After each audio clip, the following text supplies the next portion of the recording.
Assalamualaikum warahmatullahi wabarakatuh. Lahumul Fatihah. Bismillahirrahmanirrahim. Bismillahirrahmanirrahim. Iyyaka na'budu wa iyyaka nasta'in. Ihdinas siratal mustaqim. Shiratal ladzina an'amta 'alaihim ghairil maghdubi 'alaihim waladdallin. Bismillahirrahmanirrahim. Subhanaka la ilma lana illa ma 'allamtana innaka antal hakim. Bismillahirrahmanirrahim. Halaman 24. Faslun wa tuqawwamu urudut tijarati. Bismillahirrahmanirrahim. Wa tuqawwam. Faslun, ada fasal. Wa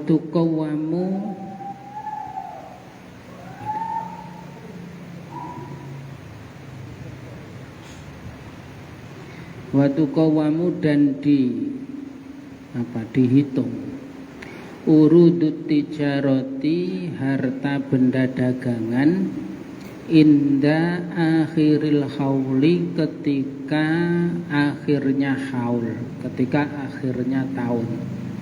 Bima usturiyat bihi, bima dengan sesuatu, usturiyat bihi yang digunakan untuk membelinya.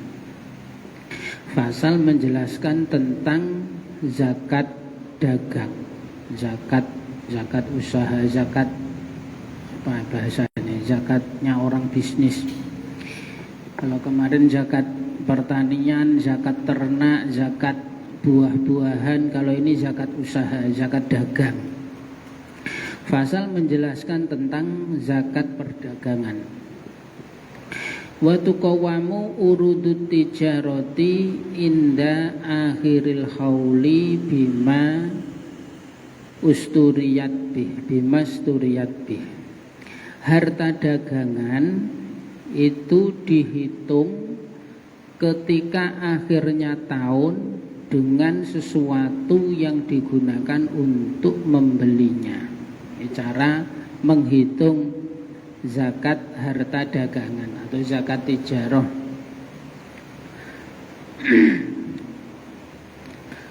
Sawaun kana samanu malit tijaroti, baik hartanya atau harganya harta dagangan nisoban, itu satu nisob, amla atau tidak.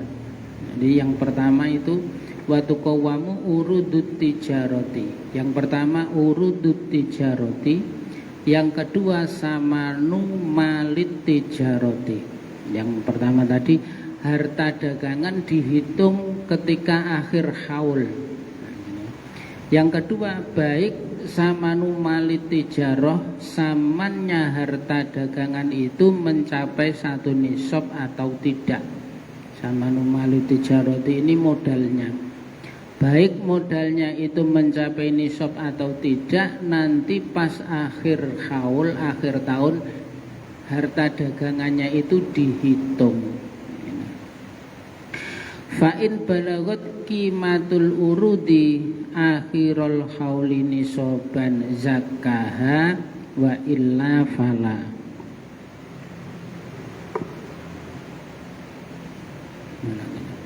Fa'in balagot, apabila telah sampai kimatul urudi, hitungan harta dagangan, akhirul hauli pada akhirnya tahun, nisoban pada satu nisob, zakaha maka seseorang mengeluarkan zakatnya, wa illa fala, kalau tidak mencapai nisob ya tidak ada zakatnya.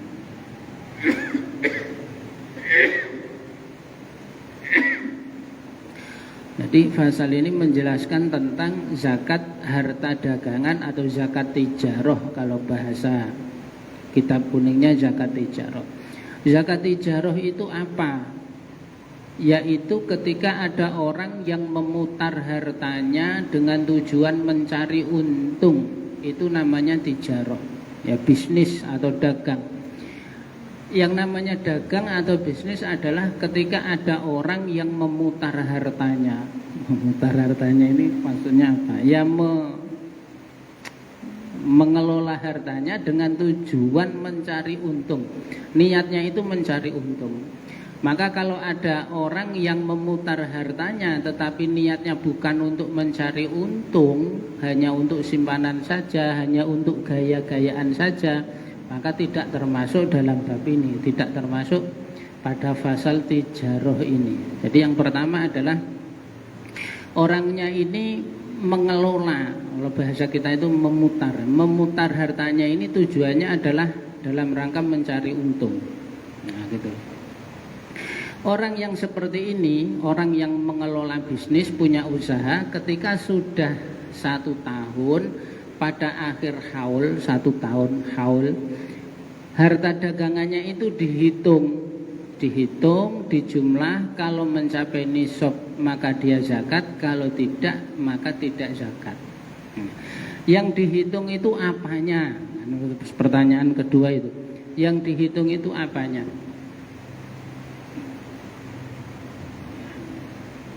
Jadi hadisnya itu Nabi bersabda, karena ya'muruna an nukhrija minas shadaqati manu'addu minalladzi manu'addu lil bai'i. Jadi sabda Nabi itu Nabi, hadis riwayat Abu Dawud, Nabi memerintahkan kepada kita untuk mengeluarkan zakat dari apa-apa yang kita persiapkan untuk dijual. Ini ya. Jadi kata-katanya itu minalladzi manu'addu lil bai'i, dari apa-apa yang kita siapkan untuk dijual. Jadi prakteknya berarti begini, saya punya uang 20 juta, terus saya pengen jualan. Nah, misalnya contoh ini ya, saya punya uang 20 juta, saya pengen jualan. 20 juta ini pengen saya kelola, pengen saya putar supaya berkembang. Harapannya bisa menjadi 50 juta, bisa menjadi 100 juta, bisa menjadi miliaran. Nah, itu namanya tijarah.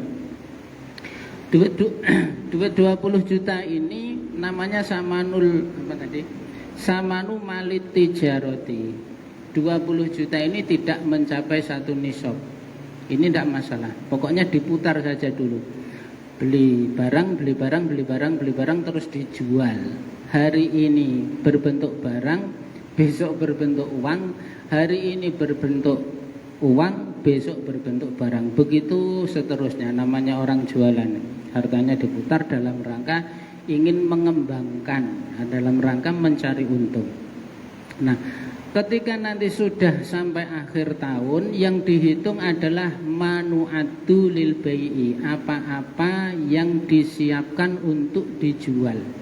Benda-benda yang tidak disiapkan untuk dijual tidak ikut dihitung. Ya, misalnya sekarang saya jualan di pinggir jalan. Saya beli ambong, saya beli telur, beli apa. Saya jualan di pinggir jalan. Nah, apa-apa yang disiapkan untuk dijual, itulah nanti yang dihitung di akhir tahun, di akhir haul. Jadi pertama saya jualan itu di pinggir jalan, pakai motor, pakai ambong, berkembang. Saya nyewa rokok, berkembang, akhirnya tokonya gede. Nah, yang dihitung mana? Yang dihitung adalah benda-benda yang dijual. Benda yang tidak dijual tidak ikut dihitung. Nah, maka seperti etalase, seperti ambong, motor tadi, terus tempat-tempat untuk menaruh barang-barang dagangan itu tidak dihitung. Termasuk tokonya juga tidak dihitung. Kenapa? Karena tidak ikut dijual. Yang dijual adalah manu'addu lil bai'i, apa-apa yang dijual. Telur, garam, misalnya kan gula, ya benda-benda yang dijual saja yang dihitung. Telurnya misalnya masih 100 biji berapa, gulanya masih 100 kilo berapa, dihitung, dijumlah. Kalau jumlahnya sudah sampai atau setara dengan 85 gram emas, maka itu disebut mencapai 1 nisab, wajib zakat. Kalau tidak mencapai 85 gram emas tadi, ya tidak wajib zakat. Kalau sekarang ya emasnya 900.000 sekian. Jadi kalau 900.000 dikali 85 gram dikali 85 ya sama dengan sekitar 78-an juta. Jadi kalau harta benda stok, kalau bahasa kita itu stok ya. Kalau stok yang ada di toko kita itu dijumlah terus itu mencapai angka tadi sekitar 78 juta, maka itu mencapai nisab wajib zakat. Zakatnya rubu'ul usur, bahasa kita 2,5% wajib zakat. Kalau tidak sampai ya tidak wajib zakat. Ya misalnya dia hanya bekerja jualan di pinggir jalan raya pakai ambong, yang dijual juga tidak banyak. Akhir tahun tetap coba dihitung, kalau sampai 78 juta zakat, kalau tidak ya tidak. Nah yang dihitung adalah manu'atulil bai'i, kalau bahasa kita itu stok. Stok yang ada di toko itu dihitung, di jumlah ada berapa. Kalau mencapai nisab zakat, kalau tidak zakat. Nah kalau bapak saya dulu begini, saya punya toko di depan rumah, tapi tokonya kecil. Yang dihitung bapak saya itu termasuk uang yang masih ada di toko. Uang yang masih ada di toko, yang masih ada di laci itu ikut dihitung. Tapi uang yang sudah masuk di kantong baju atau masuk ke dalam rumah sudah tidak ikut dihitung pada waktu menghitung stok itu. Kalau bapak saya dulu ngajari saya begitu. Uang yang masih ada di laci kasir itu dihitung, tapi uang yang sudah masuk ke dalam saku baju atau sudah dibawa pulang ke rumah itu tidak. Nah kalau guru saya di pondok dulu kalimatnya begini, barang-barang yang ada di toko itu dihitung plus uang yang digunakan untuk menopang perputaran bisnis itu. Nah, kalimatnya begitu. Kalau bapak saya, uang yang masih ada di laci dihitung, uang yang sudah masuk ke rumah tidak dihitung. Ternyata guru saya di pondok kalimatnya, dan uang yang masih digunakan untuk menopang perputaran bisnis itu, nah, itu masih diikutkan menghitung, dijumlahkan dengan harta-harta stok tadi. Stoknya dihitung 70 juta. Uang yang dilaci 20 juta, 100 juta wajib zakat karena sudah melewati 78 juta. Kalau guru saya di pondok dulu bilangnya begitu. Uang yang masih digunakan untuk menopang perputaran bisnis itu. Nah, gitu. Jadi uang yang sudah, jadi kan namanya orang dagang kan begini. Dia memutar bisnisnya itu terus dapat untung, untungnya ini disimpan di rekening di rumah. Nah, untungnya itu terus dibelikan mobil, digunakan mengembangkan usaha, dibelikan tanah, dibelikan rumah. Itu nanti tidak ikut dihitung. Rumah, mobil, ya kan, tokonya digedekan, itu tidak ikut dihitung. Kenapa? Ya karena itu tidak disiapkan untuk dijual. Perintah Nabi, apa-apa yang kamu siapkan untuk dijual, itulah yang kamu keluarkan zakatnya. Nah maka yang sifatnya itu penunjang, ya seperti tadi, tempat menaruh barang dagangan, etalase, rak, lemari, kendaraan operasional. Kalau dia toko bangunan kan pasti punya mobil dia, untuk mengantarkan semen, untuk mengantarkan paku, itu tidak masuk dalam hitungan itu tadi, yang hitungan yang urutut tijarah tadi. Karena yang dihitung hanya yang dijual. Nah, itu. Jadi akhirnya ada orang bertanya, yang baik itu memperbanyak stok apa memperbanyak aset? Gitu ya. Kalau memperbanyak stok nanti dia akan mudah terkena kewajiban zakat. Kalau memperbanyak aset tidak, ya karena itu aset tidak untuk dijual. Begitu dapat duit langsung dibelikan apa, begitu dapat duit langsung dibelikan apa. Itu. Mana tadi? Wa illa fala. Wa yukhraju min dalika ba'da bulughi qimati malit tijarati nisaban rubu'ul usuri. Wa yukhraju min dalika, dan dari itu tadi dikeluarkan, dari harta dagangan tadi dikeluarkan rubu'ul usuri minhu, 1/4 1/10 dari harta dagangan yang sudah mencapai 1 nisab tadi. Nah itu ya.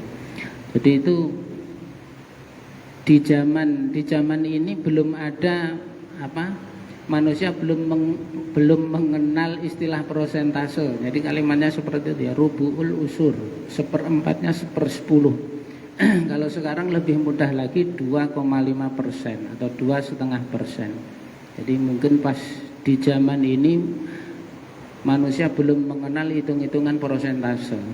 Jadi berdasarkan hadis Nabi, minalladzi manu'atu lil bai'i. Nah ini kalau orangnya itu dagang atau bisnis dengan cara membeli benda terus dijual, ya, membeli benda dijual, maka yang dihitung adalah benda yang dibeli yang akan dijual tadi.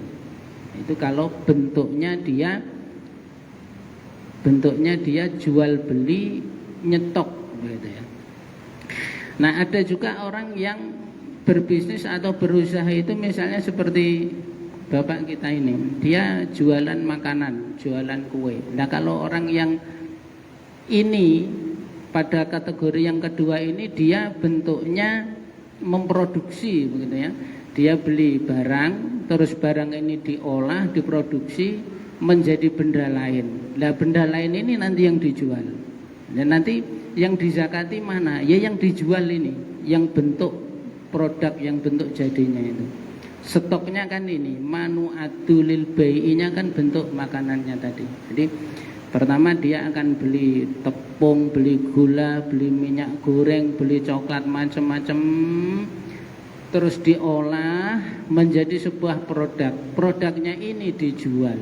Lah nanti akhir tahun dia punya produk itu berapa? Nah dihitung, dijumlah, kalau mencapai 78 juta dia zakat, kalau tidak mencapai 78 juta ya tidak zakat. Lah terus bahan baku tadi bagaimana Pak? Dihitung apa enggak? Tidak. Bahan baku tadi tidak dihitung, kenapa? Ya karena dia tidak dijual. Walaupun itu mungkin nilainya lebih mahal daripada stoknya. Ya kan? Antara produk dengan bahan bakunya ini malah lebih mahal bahan bakunya. Dia beli atau kulaan bahan bakunya itu sampai ratusan juta. Diolah, dijual. Barang yang dijual ini malah harganya tidak lebih tinggi dari bahan bakunya tadi. Jadi dia di rumah, di gudangnya itu punya bahan baku itu nilainya sampai puluhan juta. Tapi produknya pas ketika akhir tahun dijumlah tidak sampai nisab. Terus ini dihitung tidak. Yang dihitung hanya manu'atu lil bai'i. Jadi begitu, yang dihitung hanya rotinya, tepung-tepung dan gula-gulanya tidak dihitung karena itu tidak dijual. Nah itu. Sama juga orang yang bisnis tapi tidak jual beli barang. Dia bisnisnya bisnis jasa, misalnya rental mobil. Dia punya mobilnya sampai 10 ekor, tapi mobilnya itu kan tidak dijual. Ya, per mobil itu misalnya 200 juta. Dia sampai punya 10 mobil. Orang mobilnya sampai 10. Punya 10 mobil. Mobil ini 200 juta dikali 10 sudah melebihi 1 nisab. Nisabnya cuma 78 juta. Tapi mobil itu tadi prakteknya tidak dijual. Lalu yang dihitung apa? Yang dihitung ya hasilnya. Hasil dia ngerental mobilnya itu berapa? Pas akhir tahun hitung. Nah, jasa yang dihasilkan selama dia mengelola rental itu, pas di akhir tahun itu dia punya uang berapa? Zakat kalau mencapai nisab. Kalau tidak mencapai nisab tidak zakat. Mobilnya dihitung apa tidak? Tidak. Kenapa? Karena tidak untuk dijual. Yang dijual itu kan jasanya. Berarti yang dihitung ya hasil dari jasa itu. Nah, benar. Dia bisnis rental mobil, mobilnya banyak. Pas mendekati akhir tahun dia punya kekayaan 300 juta. Kurang 1 hari 300 juta dibelikan mobil yang harganya 250 juta. Pas besoknya mencapai 1 haul, hartanya tinggal 50 juta. Iya tidak wajib zakat. Nah begitu. Wah berarti enak dong Pak. Ya enak enggak enak gitu. Kalau niatnya itu untuk menghindari kewajiban zakat, dosa. Kalau tidak sampai dosa. Gitu ya. Mengakali, mem-PHP Tuhan di PHP. Begitu dia hartanya sudah mencapai 1 nisab, kurang 2 hari, kurang 3 hari, dikurangi. Akhirnya nanti malaikat mautnya jengkel, oh awas nanti kamu kalau suka PHP begini, awas kamu. Kalau bahasa candaannya seperti itu, malaikat mautnya jengkel karena dia sering bikin PHP. Begitu pas mendekati haul, hartanya itu dikurangi supaya tidak wajib zakat. Itu boleh apa tidak? Boleh. Tapi kalau dia tujuannya untuk menghindari kewajiban zakat, berdosa. Nah itu. Terus apa lagi? Nah, penghitungan haul.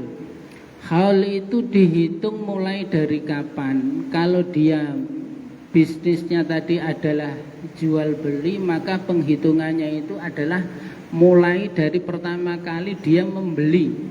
Saya punya uang 20 juta, saya pengen mengelola 20 juta ini supaya berkembang, terus saya beli telur, beli beras, beli tepung. Nah, di hari itulah permulaan haul itu dihitung. Bukan dari buka tokonya, bukan dari jual belinya, tidak, tetapi dari pertama kali dia membeli itu kapan? Nah, saya tanggal 1 Rabiul Awal mulai kulaan, mulai membeli tanggal 1 itu. Tanggal 1 saya kulaan barang, saya masukkan ke gudang, tanggal 20 baru buka toko. Yang hitungnya dari tanggal 1 tadi. Kalau toko retail itu kan begitu ya, Indomaret, Alfamaret itu kalau kita lihat dia bukanya itu kan lama. Jadi pas pertama buka itu kita ngelihat aktivitasnya itu banyak barang-barang itu datang.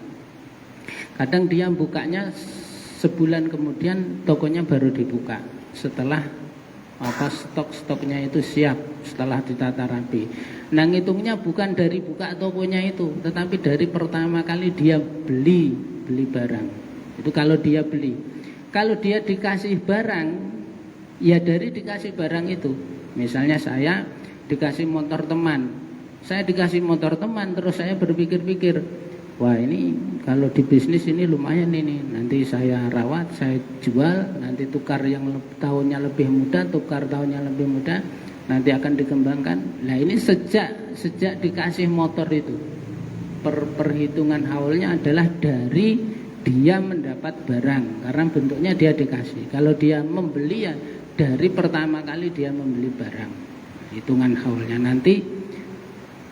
Pas tanggal haul akhir haulnya itu dari 1 Rabiul Awal ya 1 Rabiul Awal berikutnya, dari membeli atau dari pertama memiliki. Nah, kalau dia dikasih berarti memiliki, kalau membeli berarti membelinya itu kapan. Tuh.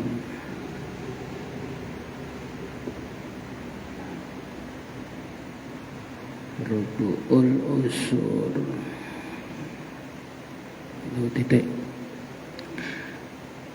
Wa mastukhrija min ma'adinid dahabi, dan apa-apa yang dikeluarkan dari tambang-tambang emas, wal fiddati dan perak, yukhraju minhu, ini dikeluarkan dari tambang emas dan perak itu, in balagon nisoban, apabila telah sampai nisab, yaitu rubu'ul usuri, 1/4-nya 1/10, fil hali, saat itu juga.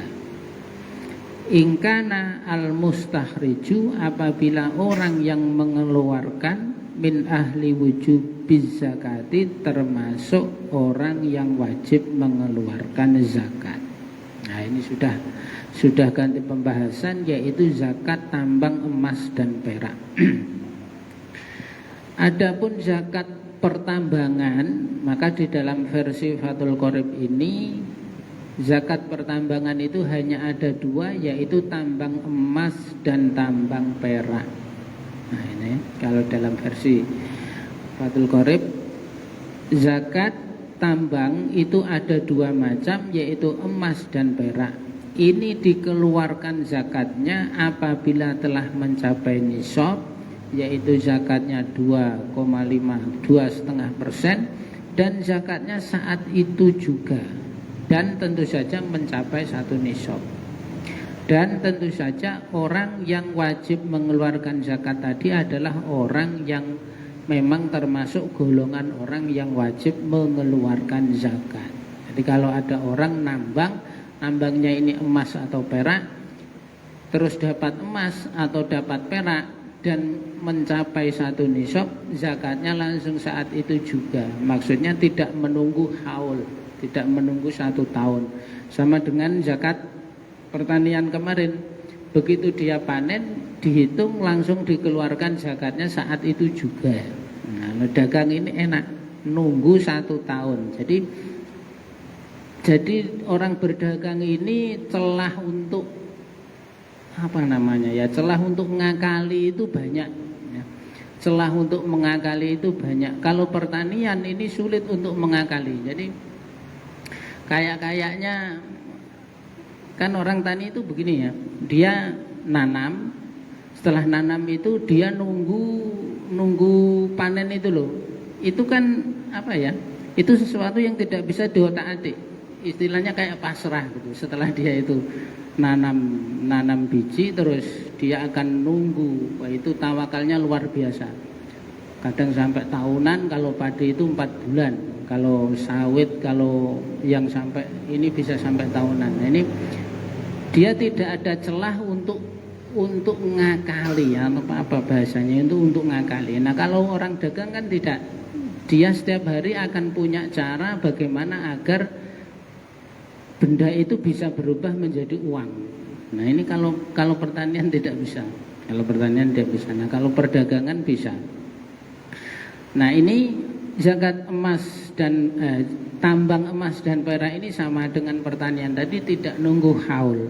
Jadi kalau misalnya kita nambang emas atau perak, begitu dapat emas atau begitu dapat perak sudah mencapai nisab 85 gram emas atau 595 gram perak, ya saat itu juga dizakati.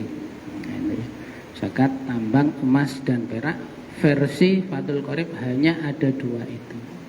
Nanti kalau di atasnya Fathul Qorib semua tambang, entah itu besi, entah itu semua juga kena. Kalau di sini hanya emas dan perak, ya sudah ngajinya Fathul Qorib saja supaya tidak kena yang macam-macam.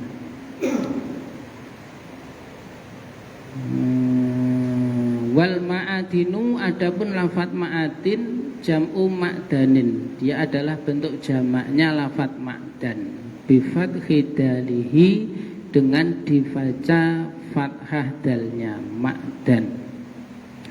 Wa kasriha, dan boleh dibaca kasroh, boleh ma'dan, boleh ma'din, yaitu ismun, nama, limakanin, pada tempat, khalaqallahu ta'ala fihi dalika, yang Allah menciptakan di dalam tempat itu, dalika, ya benda-benda emas perak tadi, min mawatin, baik itu berada di bumi yang mati, au milkin, atau tanah milik.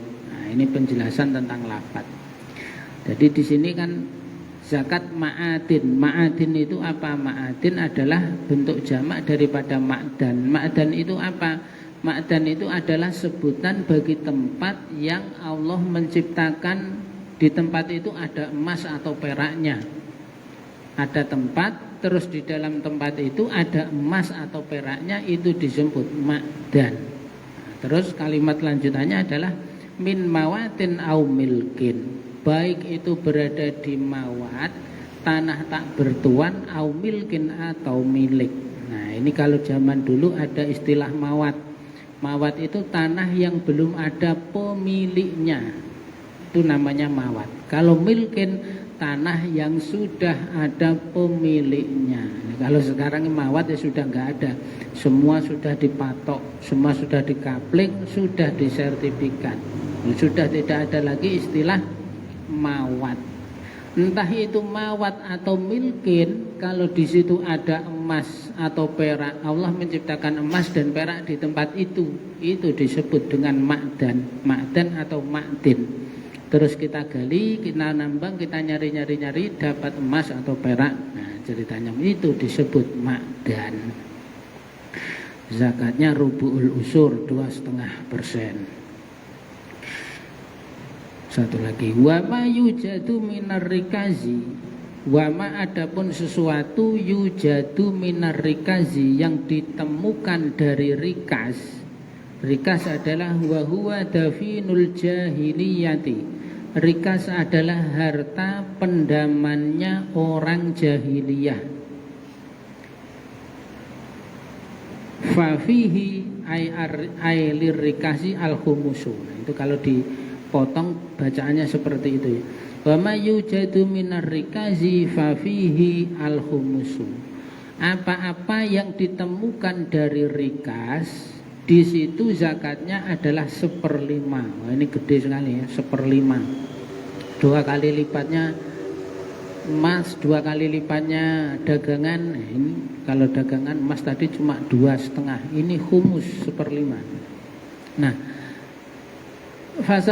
bab selanjutnya adalah menjelaskan tentang rikas. Rikas itu apa? Rikas itu kalau bahasa kita harta karun. Barang siapa yang nemu harta karun itu zakatnya 1/5. Harta karun di sini disebut dengan rikas. Rikas itu apa? Dafinul jahiliyati. Pendamannya orang-orang jahiliyah. Harta pendamannya orang jahiliyah. Kalau bukan jahiliyah bagaimana Pak? Ya tidak masuk. Di sini adalah kata-katanya jelas jahiliyah. Jadi kalau kita gali gitu misalnya, ngebor sumur, bikin pondasi rumah atau apalah, terus nemu harta karun. Harta karunnya itu misalnya patung emas berbentuk Buddha. Ya bukan rikas karena itu Buddha gitu kan, patung Buddha. Patung Buddha bukan hartanya orang jahiliyah. Jadi ininya ini kalimatnya ini jahiliyah. Harta pendamannya orang jahiliyah. Karena zaman dulu belum ada bank, belum ada apa-apa, orang menyimpan harta itu dengan cara dikubur. Ya kan? Orang itu nyimpan hartanya itu dengan cara ditaruh di dalam tanah. Nah, kalau saya dulu kecil-kecil masih nemu orang tua nyimpan duit itu di bawah kasur, di dalam bantal masih nemu. Sebelum bank rekening itu rame, masih nemu orang tua itu nyimpan duitnya di dalam kasur atau di dalam bantal. Orang jahiliyah lebih parah lagi, nyimpan harta itu di dalam tanah. Ya karena memang belum ada teknologi penyimpanan. Ya namanya nyimpan di dalam tanah, orangnya lupa atau orangnya meninggal atau orangnya apa. Suatu saat ditemu orang, nah itu ada zakatnya. Nah itu maksudnya, zakatnya itu al-khumus 1/5. Itu di dalamnya itu wa huwa dafinul jahiliyati, yaitu harta pendaman orang jahiliyah. Wahia al-halatu alati kanat alaiha al-arabu, yaitu keadaannya orang Arab qoblal islami, sebelum Islam datang. Sebelum Islam datang mereka tidak, nah ini minal jahli billahi wa rasulihi, yaitu kebodohan tidak mengetahui tentang Allah dan Rasulnya, wasaro'il islami, dan syariat-syariat Islam.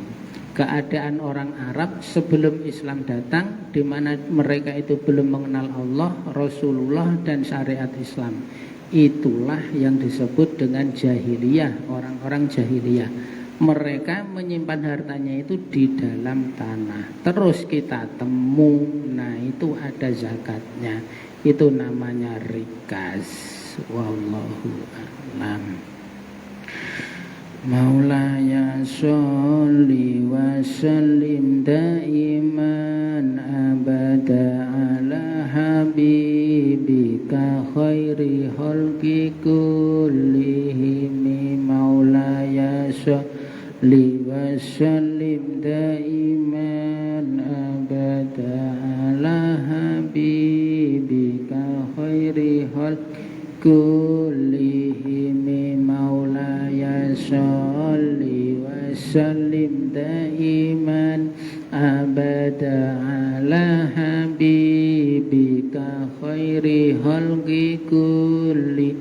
Wal habibul ladzi turja syafa'atuhu li kulli haulin minal ahwali muqtami.